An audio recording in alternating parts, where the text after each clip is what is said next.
following is rated TV MALSV. It contains strong language, violence, and nudity. It is intended only for mature audiences. Viewer discretion is advised.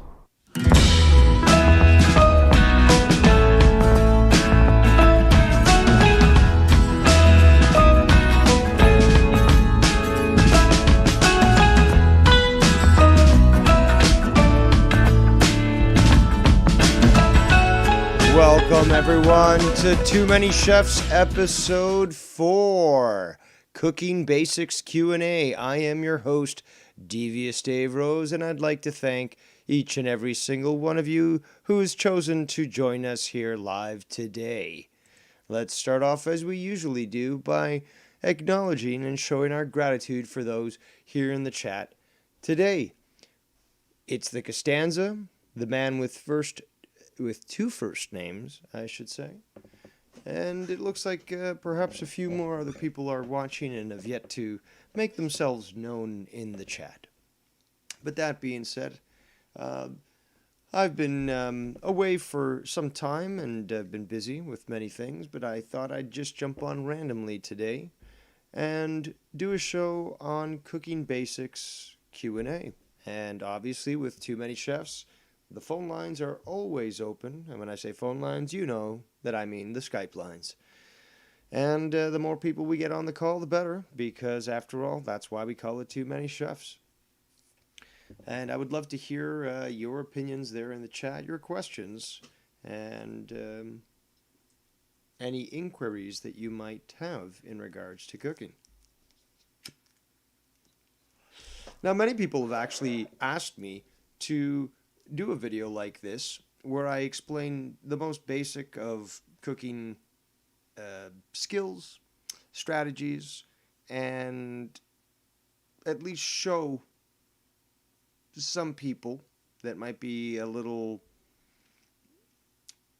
unskilled, if we want to put it diplomatically, with the ability to at least feed themselves in an appropriate manner, which not only is not costly, but can provide them with substantial amount of food that they could essentially prepare for example, lunch or dinner for several days of the week, thus eliminating extra costs and extra time spent preparing food during those same times. So with a little bit of effort, you can actually make your entire week a lot easier just by spending some time to do some food preparation. And that food itself allows you to easily heat it up, easily take it with you, and you're not spending time to do that. You come home from a hard day of work, you've got food that essentially just needs to be reheated. And you're fed. You're not spending time on cooking, and you're good to go. So there's a lot of stuff that we can talk about. Also, shout out to Bam6956, who's there in the chat.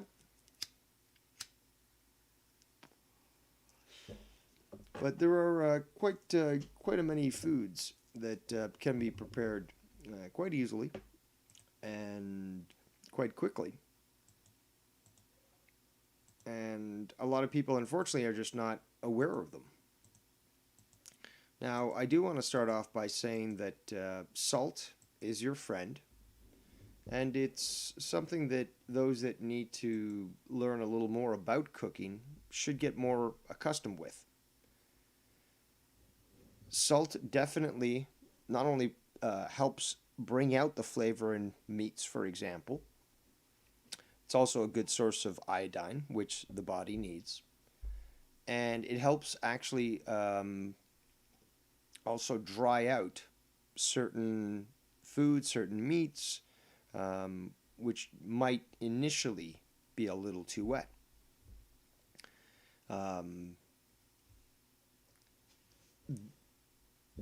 It is recommended that people understand that there is a difference between iodized fine salt and coarse sea salt, for example, or, for example, Himalayan or kosher salt.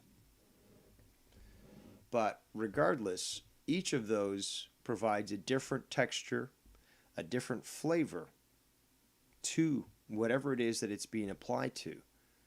And by becoming more familiar with that material, you have the ability of making your foods more palatable, more enjoyable, and healthier. There's so many different benefits that come from utilizing salt in your cooking. But unfortunately, I also notice that some people oversalt too many things, whether it be French fries, could be a steak. I mean, some people just cover their steak with salt.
Uh, I apologize for that. Apparently, I muted myself. So that is unfortunate. I was just going into the details as to why I'm not too pleased as to the way that some people salt their steaks. Needless to say, salt can be your friend, but it can be your foe. And as such, it takes time and practice, especially for those who are just starting to learn or maybe trying to upgrade their skills, to understand exactly the power that salt can have on your food. It can literally ruin a perfectly good plate. Why? Because you added too much. Now, how do you know what's too much?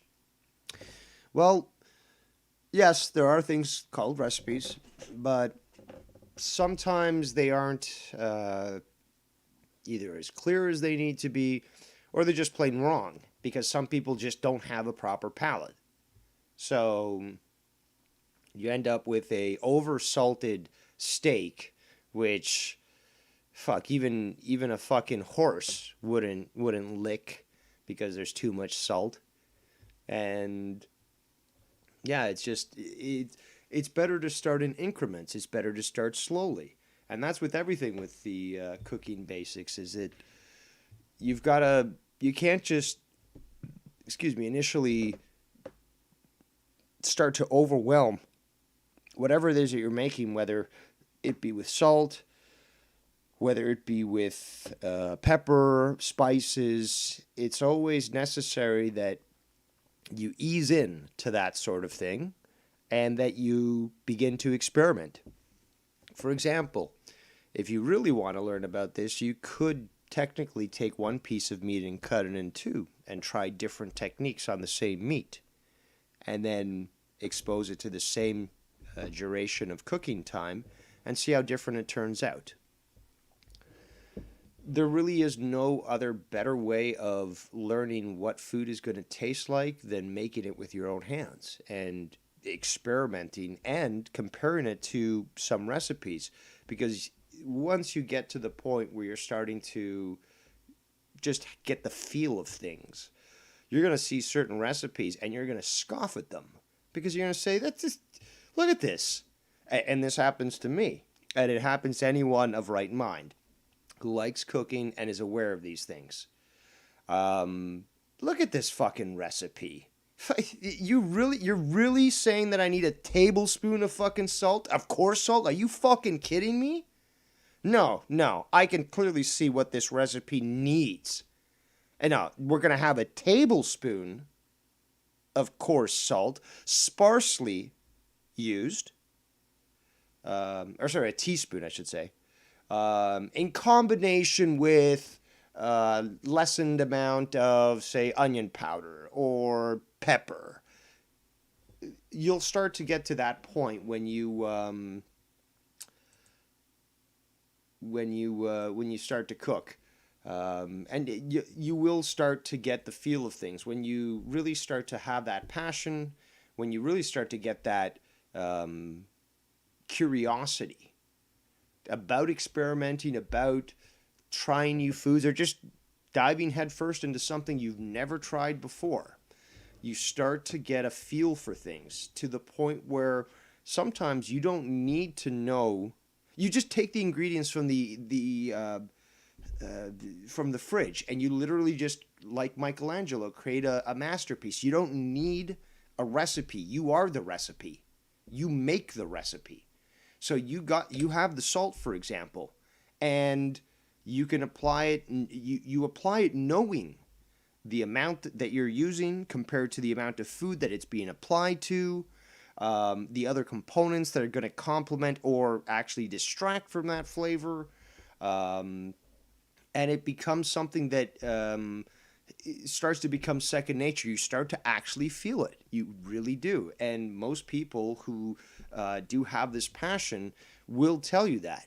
And yes, it does sound somewhat like a Jedi, but it is that way. You just get a feel. You just know. And the only way to get there is to start to practice, to start to experiment as well, and to understand that you can fuck up a meal and it's still edible. So you're not going to be throwing away everything that you might not make the recipe on properly, or at least compared to what you're told to. But that said, you might end up discovering an even better meal. So the only way to know is to try and to experiment. And with that, it will lead you down the roads to find either alternative recipes that are basically unique to your style and your flavors, or better techniques on how to actually cook food in a better way, in a more effective and efficient way.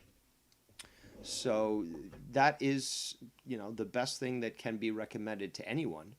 And with things like pasta or rice, fairly affordable, and it's, there's a substantial quantity, which allows you to not have to worry that if you ended up, making a cup of rice, which is a lot of rice for one person, that if you end up messing it up too badly, yeah, you could throw it out, and you bought you bought a bag that had like 16 cups already in it or more, because that, rice doesn't usually come in really small bags. It'll come in somewhat small bags, but one of those will produce quite a lot of rice. So yeah, worst comes to worst, you can throw it away. But if you are incremental with the way that you apply things, and you start off slowly by not going overboard, you do have the ability of, despite messing up maybe a recipe according to how it was written, it's still edible, it's still healthy because it has all the same components and stuff. Perhaps it's something different and new that you created on your own that actually probably tastes better than the original recipe, because it's not necessarily a fuck up. So the only way is to start off slow and steady, and to experiment, and to just start to feel it out. Obviously, you have to start with basics and a recipe, and that's necessary, at least to get your grounding, to know where you're going to start from. But from there, that's when you actually have to start to branch out. Instead of using, say, I don't know, just onions, you might want to use onions and jalapeno peppers. And that will start to expand the flavor of your dish and, be something unique to your particular palate. You might prefer a more spicy dish than somebody else. So you decide as you're making it how to highlight it yourself.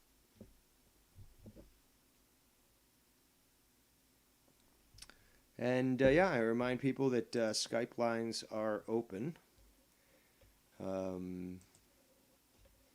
We are taking calls today throughout today's episode, obviously. But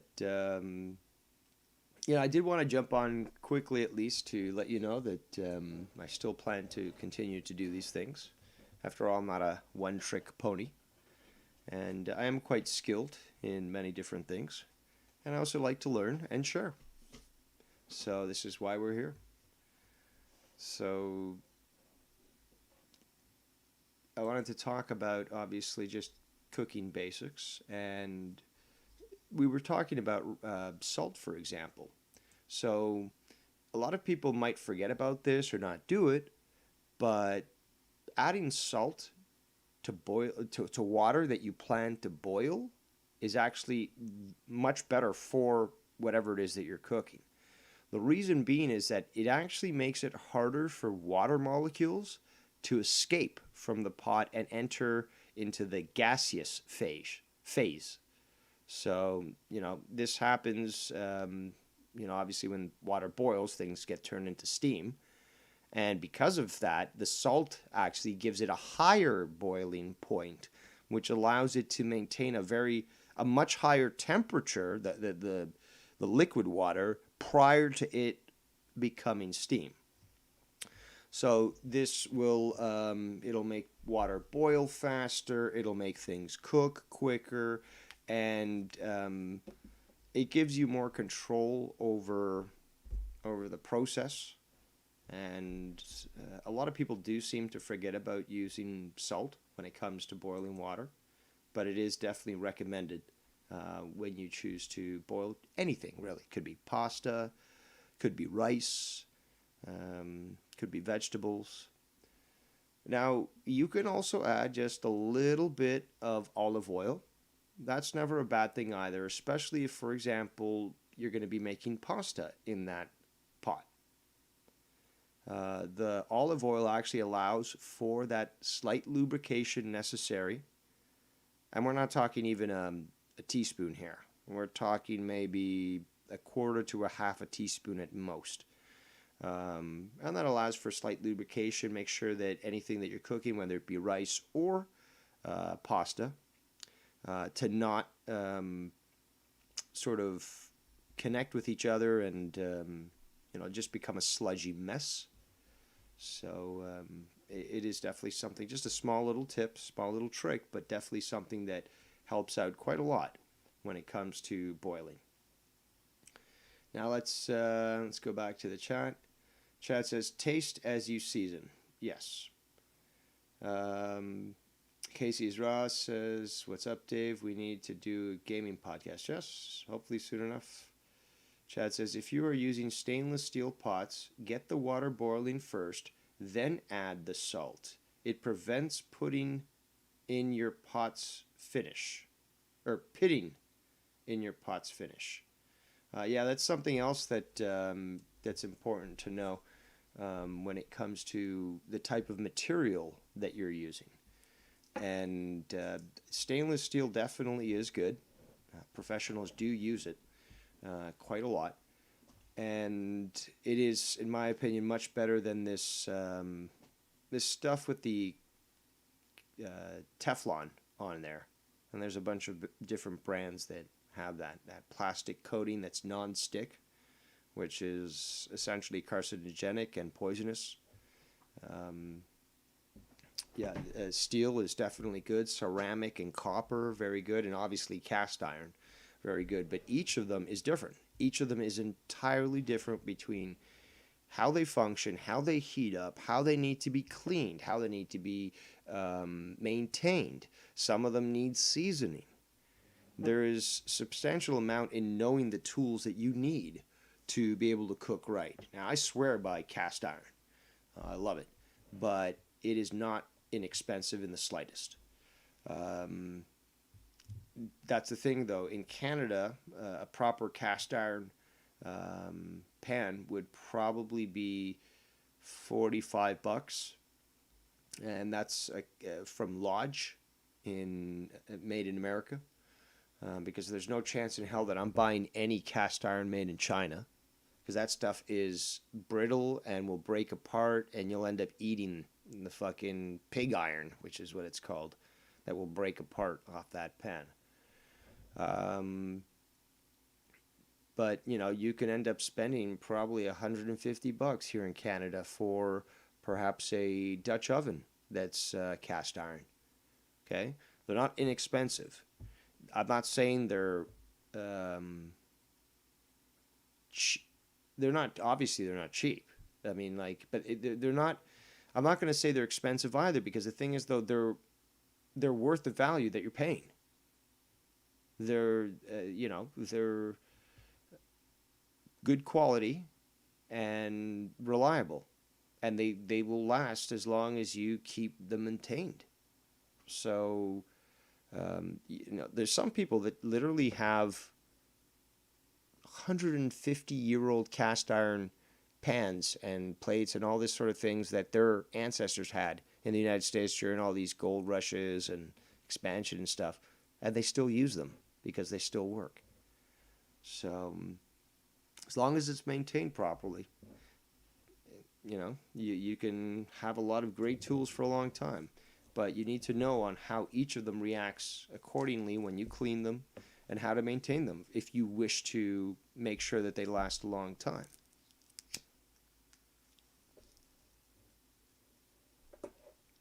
And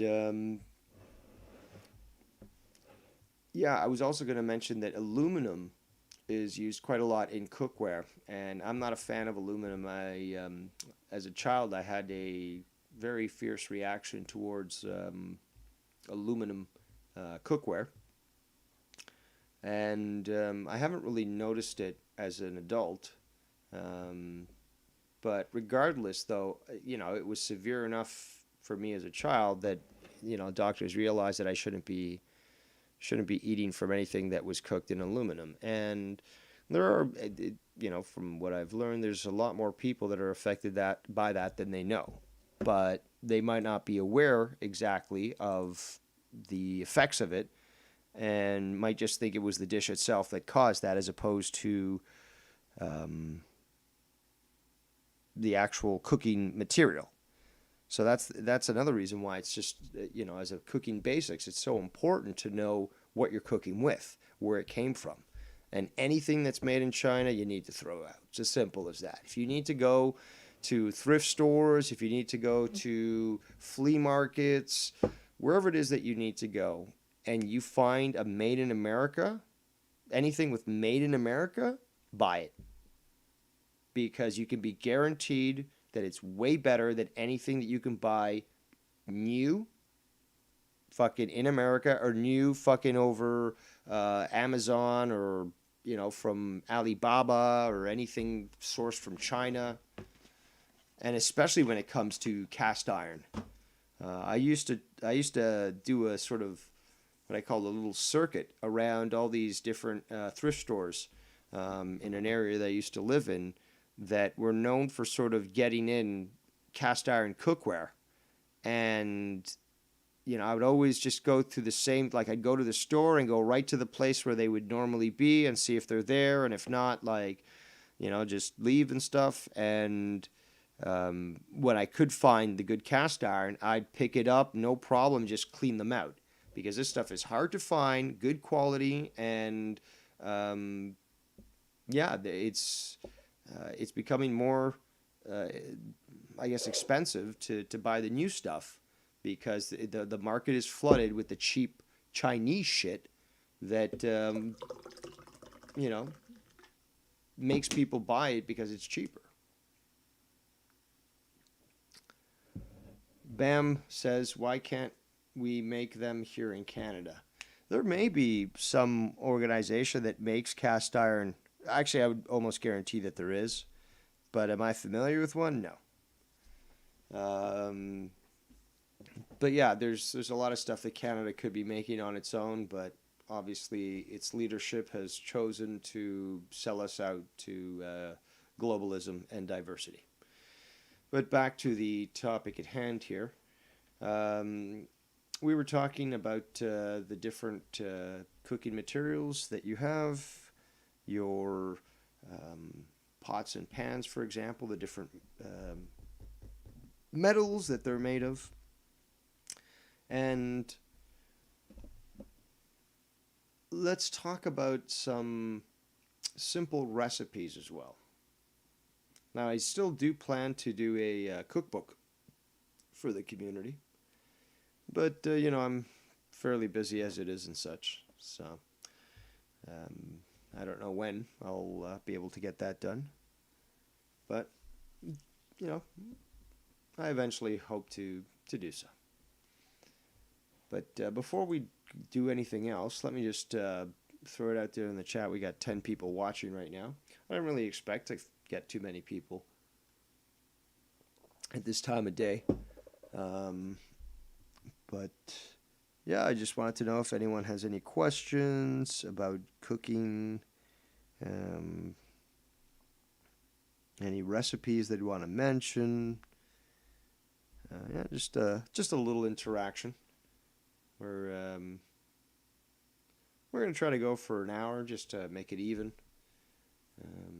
I did want to just come at least make a video to let you know that I was still around, that I was still doing my cooking show, if you want to call it that. And, just make a quick vid. But, there's a few quick recipes I can throw out there for you. Now, this one I personally like very much. It's very easy. It's quick. And it's cheating a little bit, but whatever. Now, you can buy yourself Eggo waffles or any sort of waffle for that matter. You can make them yourself if you are so inclined. That's always the best option. But that takes a little more prep. But we're going for simple stuff. So you make yourself some waffles. You get yourself some fruit. These sorts of berries are recommended. Blueberries, excellent source of what are they called? Oh my God, I'm spacing out here. Oh my God. I'm sorry, guys. To be honest, I really wasn't feeling today, but I wanted to come off it anyways. But oxy something. It's full of it's an oxygen. It combines with oxygen. Regardless, raspberries, which are really, really healthy for you. Blackberries are extremely healthy for you. And although this image does show some sort of cream, what I'm suggesting is sour cream. Now, what I recommend is that you smear once toasted, smear the the waffle with the sour cream, and then on top of that, pour all your berries. Antioxidants. Thank you so much, Bam. Wow, man. When my brain doesn't work, it really doesn't work. When it works, it works. So, wow. Talk about brain fart. Or maybe brain diarrhea. But,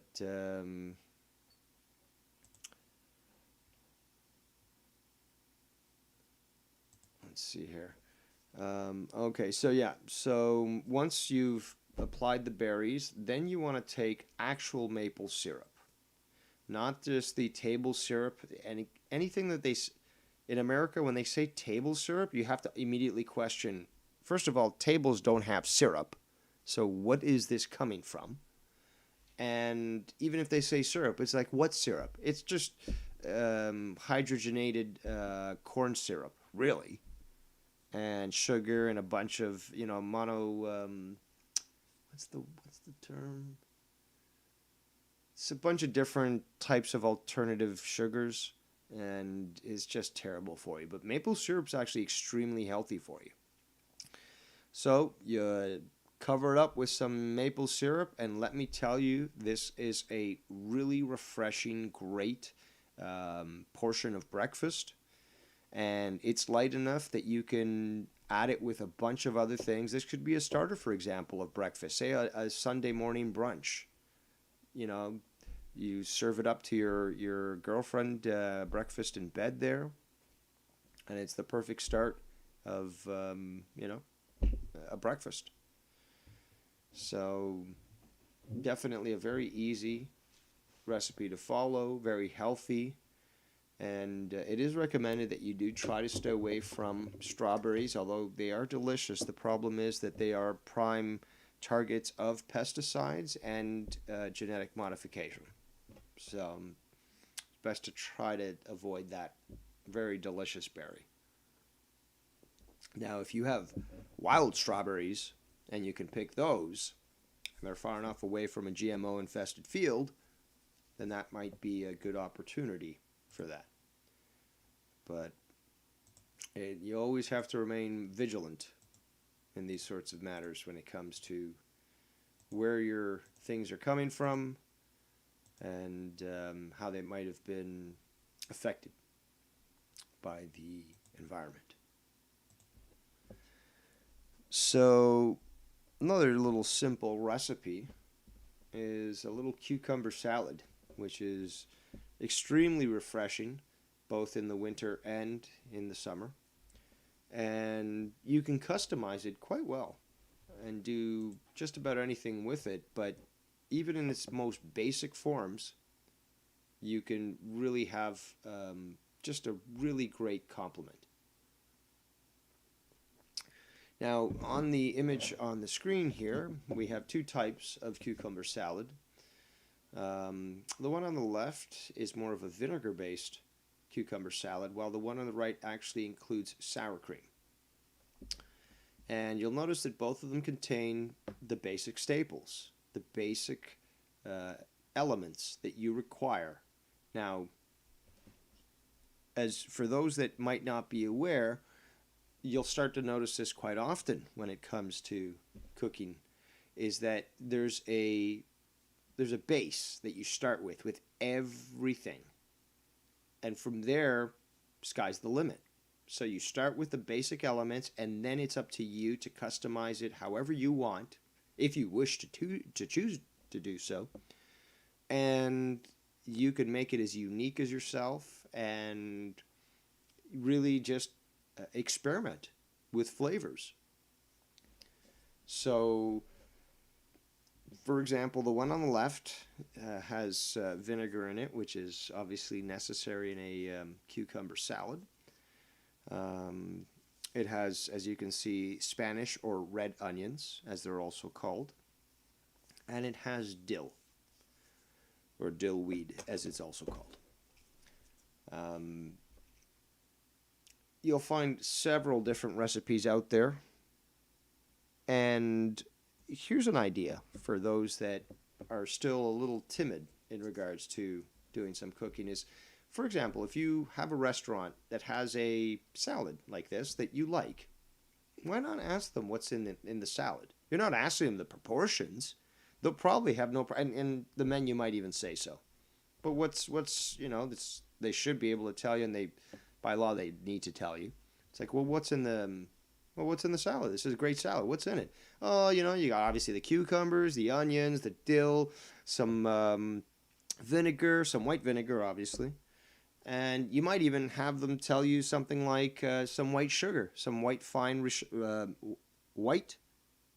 refined sugar, which there are some recipes that do call for that. And sometimes there might be something else, maybe a little spice. You never know. But if you do find a recipe somewhere out there, ask them what's in there. And then try to experiment on your own. Try it out. And, you might be able to replicate it, or you might be able to even make it better. And that's why you should you should at least be curious and try to inquire about these sorts of things. So, like I said, the one on the right, we've got some sour cream in there, which I think makes the difference. Not that I don't like cucumber salad without sour cream, but the sour cream to me really gives it this creamy edge, and it's just definitely to me is what gives it the edge. But Chad says here, I love cucumbers with salt and pepper with mayo and apple cider vinegar mix. Interesting. See, that I'd be willing to try. Now, people are noticing as well. Cucumbers, salt, and pepper. Now, I did forget to mention that salt and pepper are included in both of these dishes. Now, that's my fault. These are so basic that I do forget to mention that these are what are needed. But it's more, you'll notice this once you start to do it. You'll feel the flow of the force. It will tell you to put the salt and pepper in there. So it's not even something that you're mindful of. Your hands just move, okay? And things just get added. And you're aware of it. But that is definitely, because the mayo gives it a different flavor, though. The sour cream is a nice sort of, it's smooth, not as creamy, obviously, and you've got a somewhat more oily, which isn't bad at all, oily sort of flavor and texture from the mayonnaise, which also is amazing. So the variations that you can do on cucumber salad literally is like the variations on the multiverse. You could have any combination. And cucumber is just a great vegetable. It's just so delicious, and it's so versatile. And in various ways, it can be prepared. I mean, you make pickles out of cucumbers, and that's awesome. But Chad mentioning the apple cider vinegar mix. Apple cider is extremely healthy for you. Extremely healthy. And if you could actually afford to buy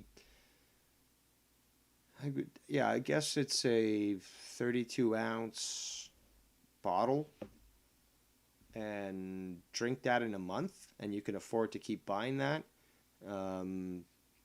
like a shot in the morning and around other activities and stuff. But you should, depending on the size, but you should go through that in 1 month, and it'll be great for your gut. So apple cider vinegar is extremely good for you. It's separate from food. You can use it as essentially as a curative. Now let's continue with talking about a few more easy meals that you can make. Now, you wake up in the morning and you want something simple. Well, you can easily toast some bread, get a avocado out of the fridge if it needs to be in the fridge, or if it's just ripe, it's obviously outside. That's also something that people need to learn about, is how to take care of their avocados, because an unripe avocado takes a long time to ripen in the fridge, but you can leave it out and then it'll start to get to the point where the consistency is necessary, where it's perfectly ripe. But you wait too long and now it's bad. So that is something else that you need to experiment with when it comes to simple foods like avocado. It's extremely versatile, but knowing its its consistencies, its in, its outs, its the way it ripens is something that you need to experience personally. You can't necessarily convey that through words, through videos, or anything like that. You need to be able to feel the fruit itself.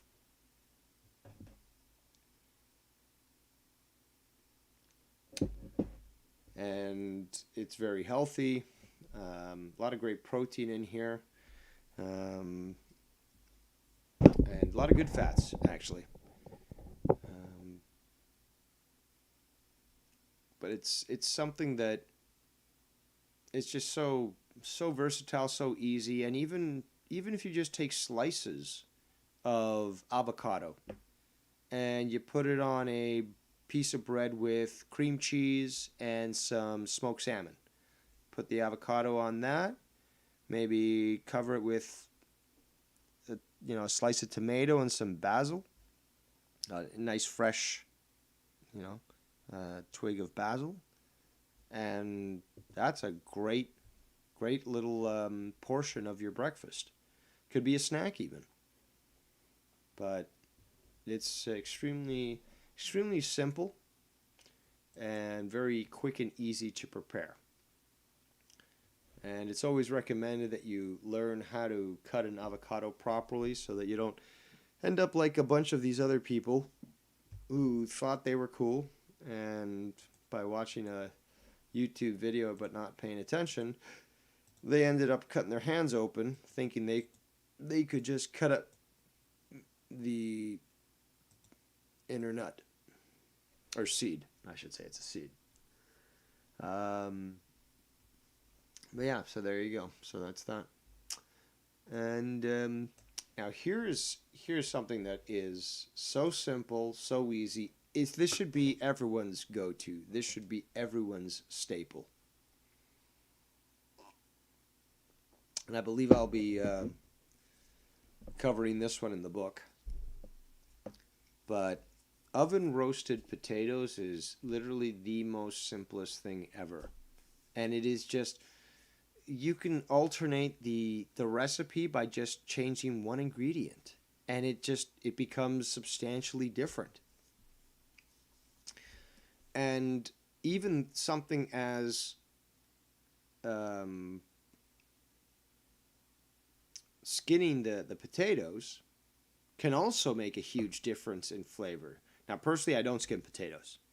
The skins contain a lot of flavor, a lot of nutrients, and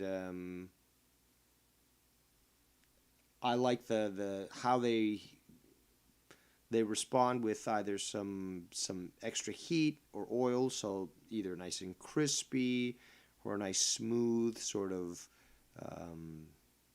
fleshy skin. But I prefer the skin on potatoes. And to me, this is one of the most basic but yet so important dishes that people need to understand.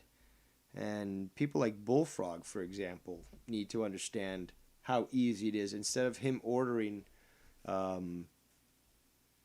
takeout food or delivery food where they send him a bunch of French fries that were deep fried in oil that hasn't been changed in 6 months, that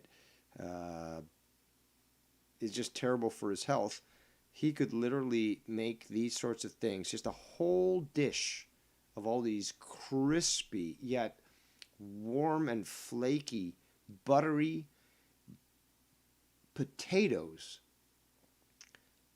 in 40 minutes, 45 minutes of cooking. It might take, well, depending on how slow you are mentally and physically, between 5 and 15 minutes to cut all this stuff and prep it properly. But it's a very simple prep. Wash your potatoes because you're keeping the skin on. If you're taking the skin off, why are you going to wash your potatoes? Then you obviously cut them in the appropriate sizes. Try to not make them big. Try to either quarter or cut your potatoes in sixes. These sorts of shapes that you see on the on this particular image aren't bad. You'll start to feel it more as you deal with potatoes, because potatoes are not all even in size and shapes. You just have to know that you have to cut them in such a way that they're all essentially around the same size. That you're doing that because you want them all to cook at the same rate. You don't want one huge chunk and one little fucking chunk, because then one's going to fucking not be cooked, the other one's going to be fucking burnt to a crisp. You're going to have to learn that. But you cut them all up into the necessary sizes, put them into a big mixing bowl, or a bowl that you're going to use to sort of mix them up in, I should say. Pour in, and this is now where you can get creative, but there is still some basis. Olive oil is best. Some people use vegetable olive oil is best. Drizzle on. Mix it around. Salt. Pepper. Now you start to step up and say, okay, what else? Well, I like dried parsley flakes. Okay? You could add oregano. Now, you're not adding a tablespoon, this big. You're doing like Salt Bae, okay? You're just sprinkling over. You look cool for the camera, you're done. Flip around that stuff. Mix it around. How much coverage is there? Is there enough even coverage? Or is some stuff too much covered still? Mix it up. Is it more even? Yes. Does it look like it's enough? Not really. Okay. Do your Salt Bae again. Fucking sprinkle that shit. Don't fucking just, be a dumpster and just fucking throw the shit in there. Sprinkle it in. Watch as it coats and how, evenly it does so. Then from there, you can add more stuff. Onion powder, for example. Garlic powder. Okay? But one thing I didn't mention is that although this is the basics, I always think that the basics should be backed up by essentially, the trifecta. So, potatoes, oven roasted potatoes, awesome. But what goes with that? Complements them and any other meal that goes with them. Garlic cloves and onion. Now, those, raw, many people find too biting in flavor. Okay, that's fine. Some people are like that. Not me, but some people. But that being said, the oven is your best friend. You put a clove of garlic, just a clove. You don't have to chop it up, nothing. Put a clove. Obviously, take off the dry skin.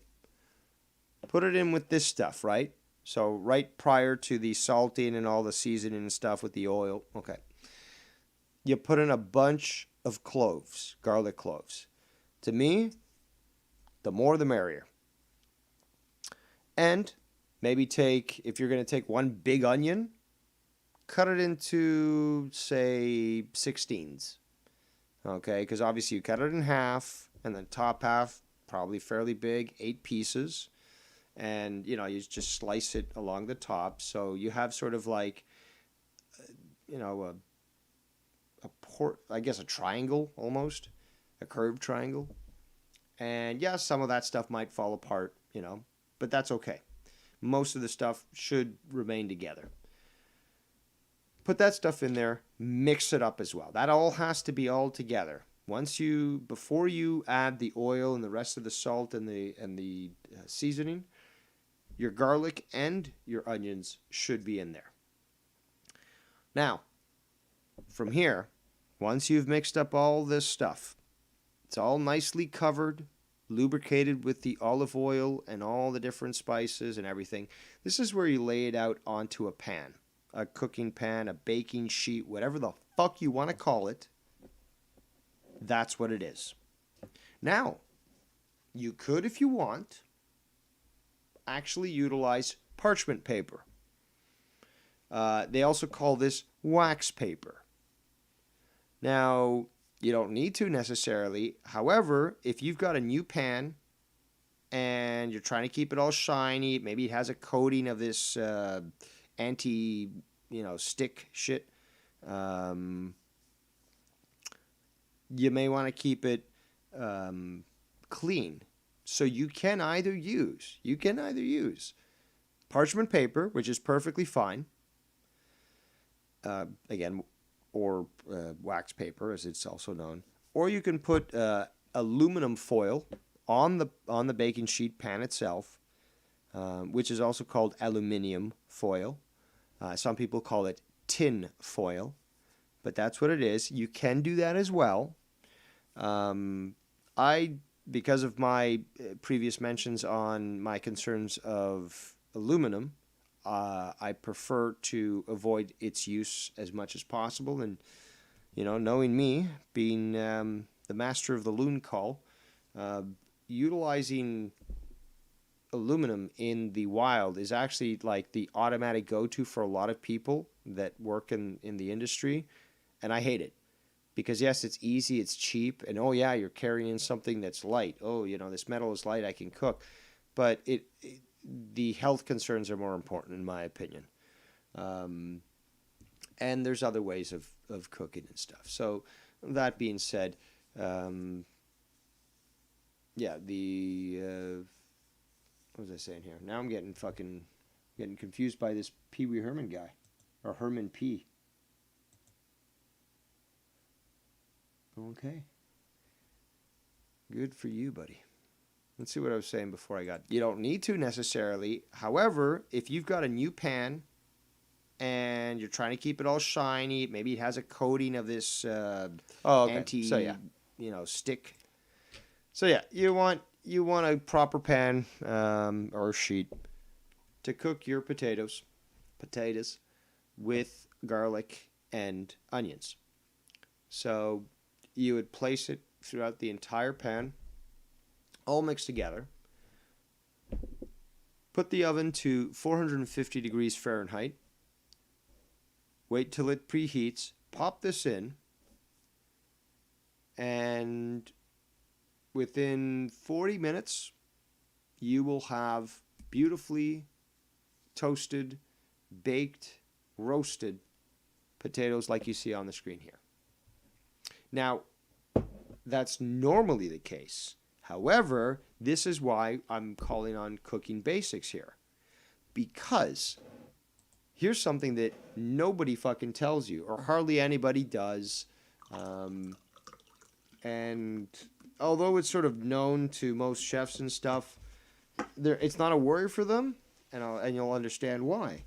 All ovens, all stoves are different.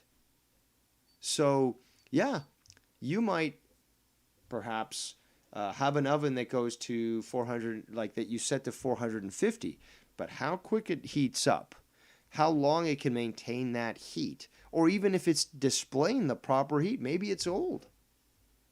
You never know. There's a difference between obviously electrical stoves and gas stoves, and a big difference between setting a level to, from 1 to 2, between actually adjusting a gas burner.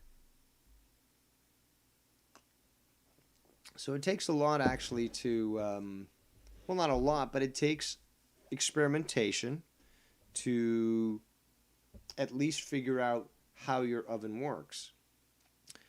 But what I've noticed most of the time is that following what I just described, 40 to 45 minutes should be sufficient for you to actually have everything properly roasted. And although the potatoes might be a little crispy on the outside, they actually are very fluffy and flaky on the inside. That's the consistency that I like them. So, and the onions, for example, become almost caramelized. And they become very soft. They lose that bitter bite that they normally have when raw. And they just go really well with either the potatoes, with the garlic, or anything that, you're complementing that. Say, for example, you made yourself a steak or some sausages or a lamb shank or something. That onion, that sort of caramelized onion, oven roasted onion, goes perfectly, onto that lamb shank, for example. Maybe it goes perfectly with the potato and a piece of roasted chicken. So this platter, the go-to, the staple, the potatoes, the garlic, and the onion is just great. And the garlic loses its bite as well. Now, oven roasted garlic to me is one of the most delicious things ever. becomes soft. It loses its strong bite, but it's got more of it now. It's got more of a smoky flavor. It's smooth, buttery almost, and it complements everything so well, especially potatoes. So this trifecta platter is something that I highly recommend that people start to now go nuts on. Now, regarding the potatoes, I always recommend white or yellow fleshed potatoes. Yellow flesh is my personal favorite, specifically Yukon. Although russet isn't that bad either. Let me just see one thing here. The thing is, though, there are some red potatoes which I'm not a fan of when it comes to cooking. Although they can be used, I find them better for really small potato salads. And even still, to me, a better potato salad either, is russet or Yukon. But keep in mind that it's not a bad potato, and there's literally hundreds of different potato variations out there, and it is one of the most delicious of tubers. So, I'm always down with experimenting with new types of recipes. But it is a recipe that people need to learn, need to just try, because it's just so easy. It's just so easy that it's it'll complement all your meals. It'll save you so much time. You make a whole platter of. You eat half of it with you and your spouse, maybe you and your friends. You got the other half to literally now split up into 2 or 3. Add it to, say, a steak or something else that you made. And now you've got food for lunch for the next couple of days. Or, if you get hungry later on in the night, or, you're stoned and, you get the munchies, nothing else will do. But this literally is the staple. This is the base. This is where you start to build your house of food on the foundation of literally the greatest carbohydrate that has ever graced this universe, the patata. Absolutely. Amen. And, but it's a trifecta, though. That's the thing. The potato is just complemented and backed up by the power. The power of the ultimate warrior and the garlic and the onion. Yeah. No, but seriously, garlic, onion, they are literally the best boys to stand with the potato. They just complement. The potato stand on its own, but when you get garlic and onion to complement it, it's out of this world. It's amazing. But a lot of people think, that's a vegetable, and I prefer things that are made to microwave. So no, I can't do that. But no, you can do that. You can take a simple onion that you look at and you have hate for because you were traumatized as a young child, and you can love it again. You can bake it in the oven and it will come out so good. So this truly is one of the greatest gifts that I can give anyone, is the knowledge that the great trifecta can please and benefit you in the ways that you cannot even imagine. Back to the chat. Chad says, a lot of people refer to garlic, onions, and peppers as the holy trinity of cooking. Yes, you have now mentioned another good point. The thing is, though, what you're referring to right now is slightly different from what I'm referring to in the sense of base and staple. Okay, so it's a little bit different, but regardless, the thing is, though, you're on a good point now. And this doesn't necessarily apply to potatoes, although potatoes could be included. What Chad is making is a good point, is the fact that garlic, onions, and peppers are extremely important when it comes to cooking. For example, you're going to prepare a dish that requires, onions sort of somewhat caramelized. Well, you need to start with that first. Okay, you got to get them a little bit more mushy, I guess, if you want to call it. I'm not using the right word, but yeah, a little more tenderized, I should say. And obviously, you have some little oil in there. You don't want to get them burnt too much, but now they're starting to soften. Okay, you could be using butter too, but oil better. And peppers, you want to add those too, and because they've got a lot of water content, they're going to keep you keep things cooking in there. They're not going to burn the onions because that water content is going to ensure that there's a sort of equilibrium that is occurring. And as those start to lose their moisture and that starts to evaporate and they become more tenderized and start to mix with the flavor of the onions, then you start to add the garlic, which again in itself start to absorb the flavors of the olive oil and the reminiscent flavors of both the onion and the peppers. In turn itself also starting to somewhat caramelize, soften, and really start to attain a sort of texture that is both not assaulting on the palate, but also is just extremely complementary of not only those three flavors, but how but what they're applied to.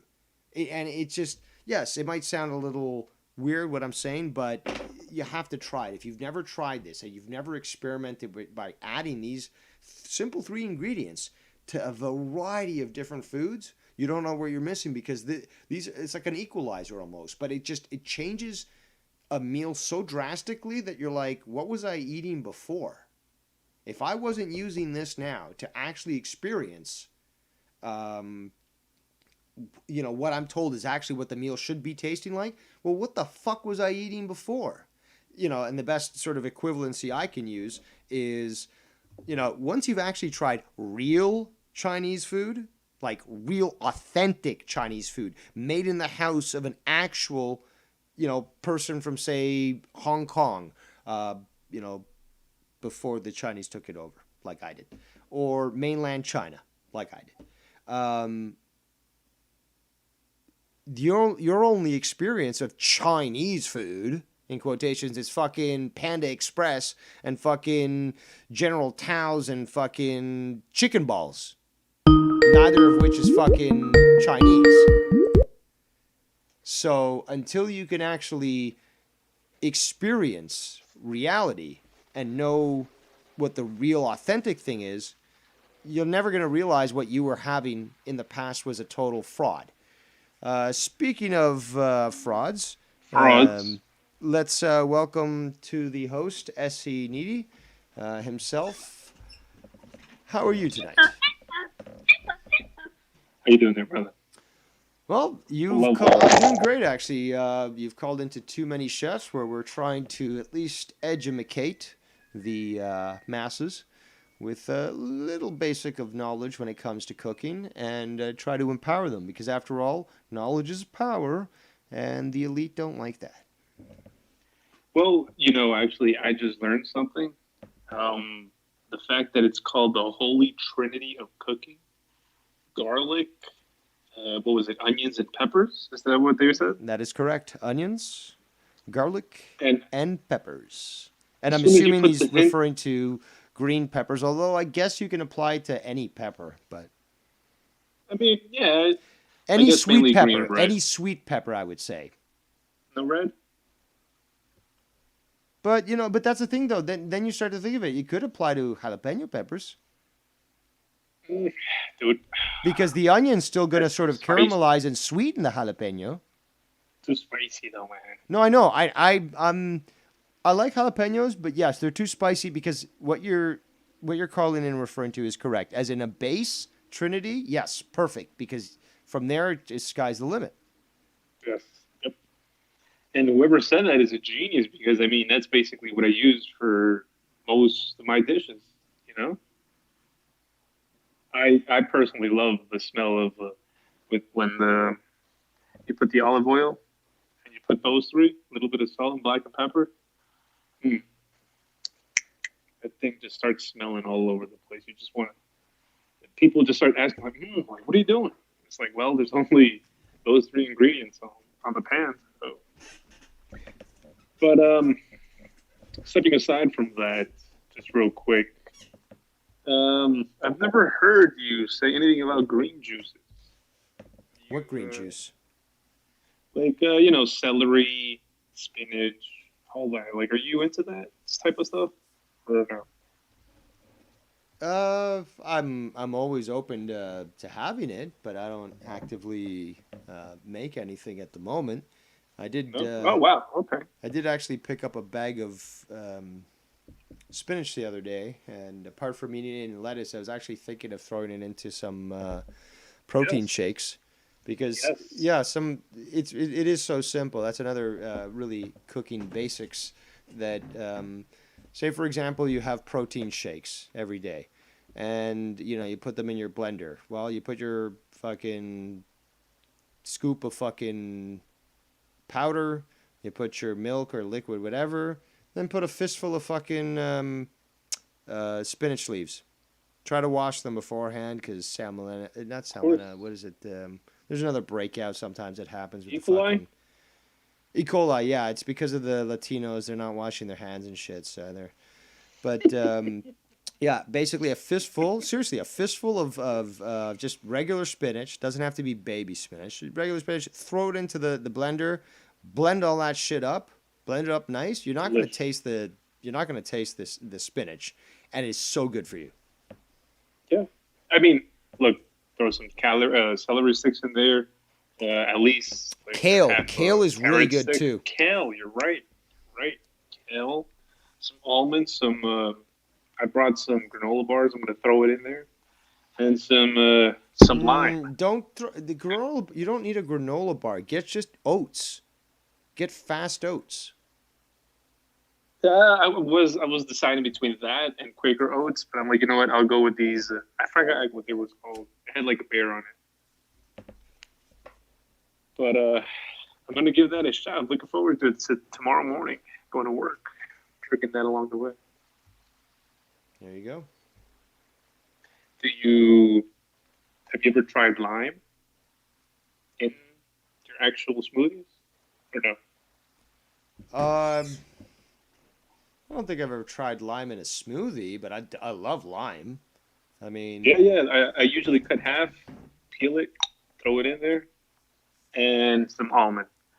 Mix it with some OJ juice, a little bit of water, and some ice cubes. Dude, keeps your day going. You know. yeah, there's a lot of good stuff that you can do, but you're They starting do to say, you're starting to complicate things here. I'm trying to keep things basic, okay? Because I'm sorry. I was just always wondering, like, are you a big green juice guy or not? But that's about it. yeah, Well, I have my bro. licuado. Liquid, yes. Now, are you talking about the non-healthy ones, or No, it's Like- licuado for me is basically, fruit, some berries, banana, some milk, and maybe some protein shake, or the spinach, for example. Buzz, and you got yourself your fucking could be a breakfast, drink. It could be a snack. It could be after workout meal. It could be anything. definitely? All right, well, I'm gonna let you go. Can I give a shout out to someone or no? Fine, go ahead and shout whoever you want to shout out. All right, well, I just want to shout out Foulmouth Ken for the great show he's done this weekend. Great guy. He's a family man, and I wish the best. And he's things never for him doxed and anybody. You, Dave. All right. Well, thank you so Have a much good for night. thank you Have a for good night, calling everyone. and sharing your SE opinion. needy, everyone. There you go. But yeah, SE Steve has in the past shared many a photo of his cooking prowess, and this guy likes to make huge panfuls of meat, which is the way. This is the way. Obviously, everyone should know that. When you make meat big. Build back better, as fucking pedo Biden likes to say. But, this man is fucking, he's got like, I don't know, 2 or 3 fucking chicken legs on the fucking platter. He's got like some ribs and he's got some other stuff. So he definitely likes to eat a lot of meat. He's not that skilled, as we learned in the past when he was given a recipe by Nick, or Nicky Nines, the Nine Guard. Nine God, not the Nine Gird. My Gird. And he really fucked that shit up. But, at least he's open to learning, which is a good thing. And, that's why I'm glad that people join me here, because I am willing to have some fun with that, but also try to give you some very basic recipes and stuff that literally would change the way that you do things.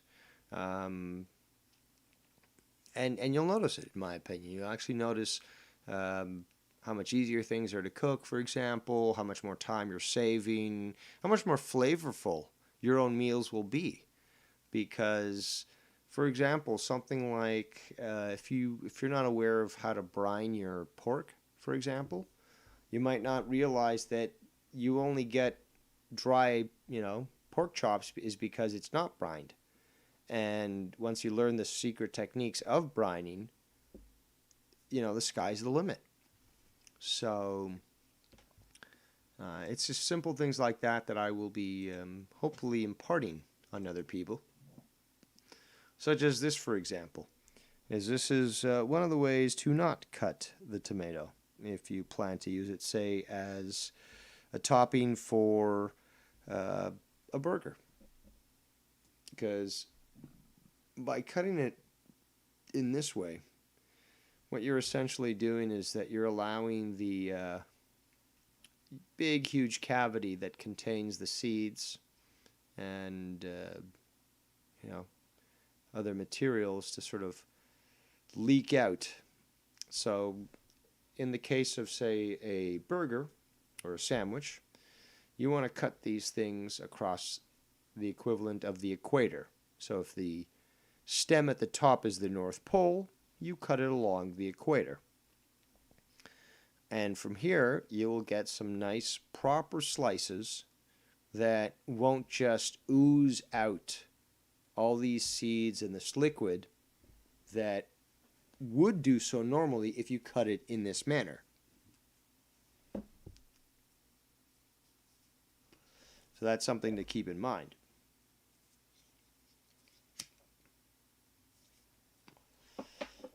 Then there's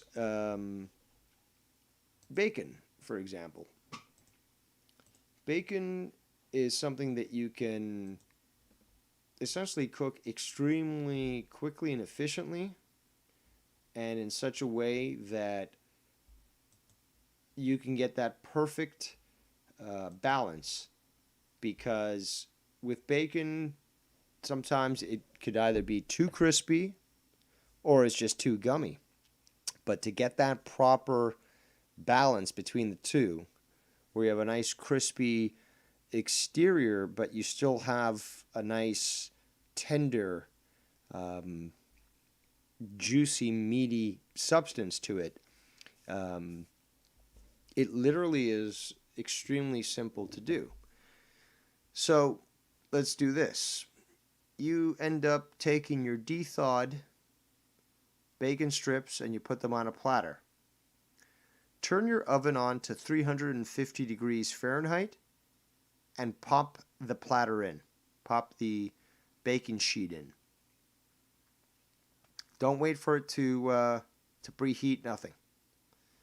Now, in 15 minutes, be there to open up the oven and pull those things out. It seems to be that normally, or most consistently, this is probably one of the best ways to make the most perfect bacon. In only 15 minutes, by popping this in immediately as soon as you set that temperature, and it starts to preheat the oven prior to it being set at the 350 Fahrenheit level, and then cooking for what would probably be another 10 to 12 minutes, depending on how quick your oven preheats. But bottom line is 15 minutes in total. Go there, and yeah, you could halfway through go and flip them. That's fine.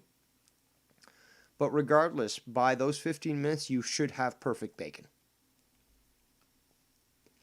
And it's almost impossible to fuck up. The only issue is the oven.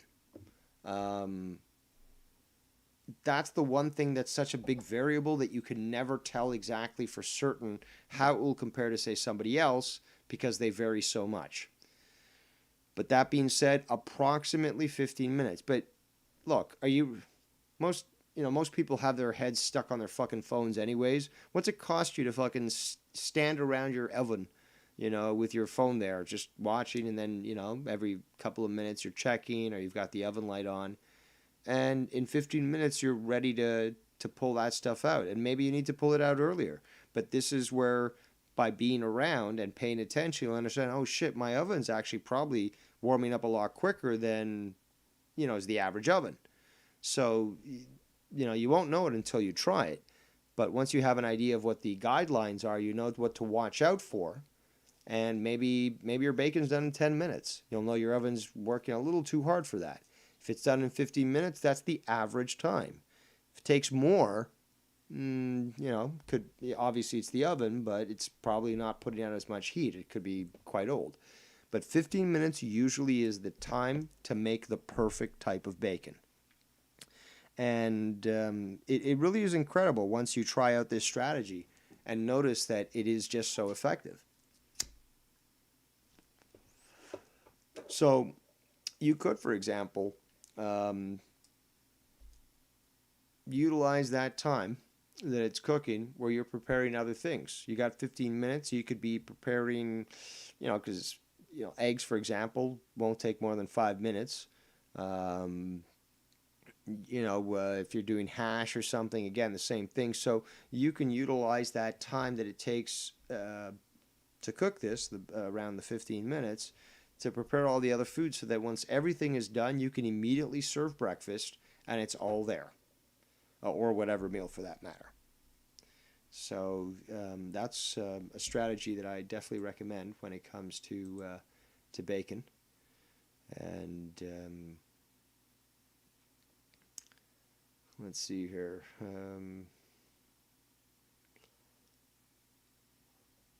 Potatoes, for example. We talked about oven roasting potatoes. Now, if you're looking to cut down on time, you can always boil those potatoes. Even things, for example, if you're going to be creating something else I make, sausage skillet. This is a meal that you can make out in the country with a big cast iron pot, Dutch oven, over a fire in a bunch of oil, and yeah, it'll take maybe an hour or so. Raw sausage, raw potatoes might take 45 minutes to an hour to cook on a fire in oil out in the wilderness.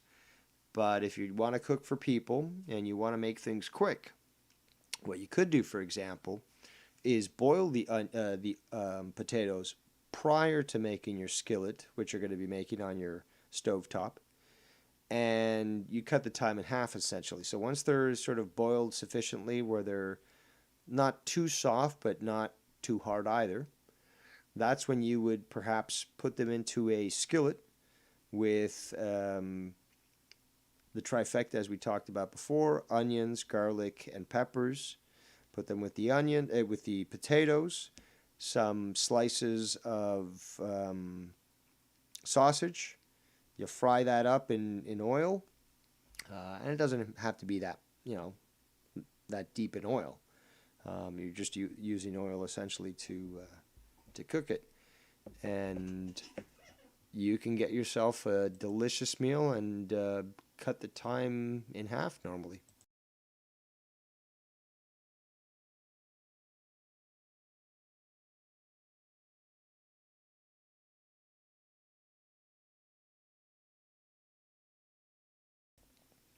So that's another strategy that I hope to put in the book that eventually will come out. But let's see here if there's anything else to discuss. Well, we did slightly talk about cast iron cookware, which is something that anyone that wants to remain healthy and enjoy their cooking with should be utilizing, because it is a game changer, really. And if you have the opportunity to go to thrift shops, keep your eye out for these things. And obviously, when you buy them, you take a look. Where was it made? If it was made in anywhere but America, don't buy it. And once you have one of these things, I'd strongly recommend that you jump online and you look at how to clean your cast iron cookware, as well as learn how to season your cast iron cookware. There's a lot of great, what are they called? Instructional videos and walkthroughs and all this sort of thing.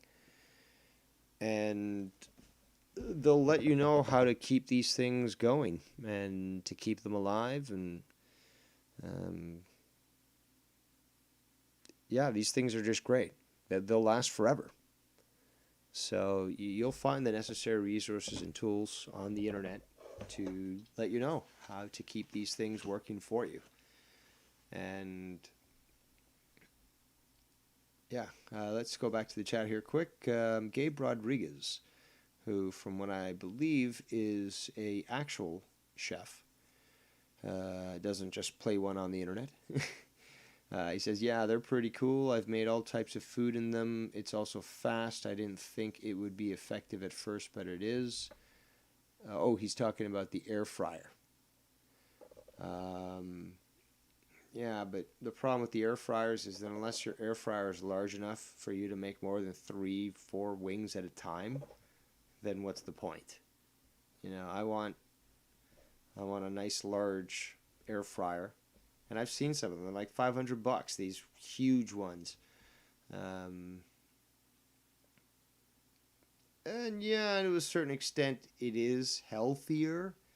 But by how much, though? I'm not one of these people like Bullfrog who literally, is going to have his leg cut off because he's got diabetes. A little extra fat, is not a bad thing for me. So, let's see here.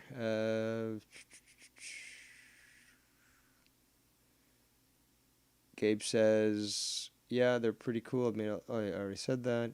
Chad says, we have a store here called Made in America. They sell cast iron pots and pans along with other random things made in the States. That sounds fucking awesome, man. I love that. Gabe says, I love thrift stores and they're awesome. You can find a lot of good cast iron pans. Good job, Dave. Yes, absolutely. And there's other stuff. It's hard to find good quality steel cookware for cheap. That I know. Ceramic, nobody gets rid of the ceramic. Nobody.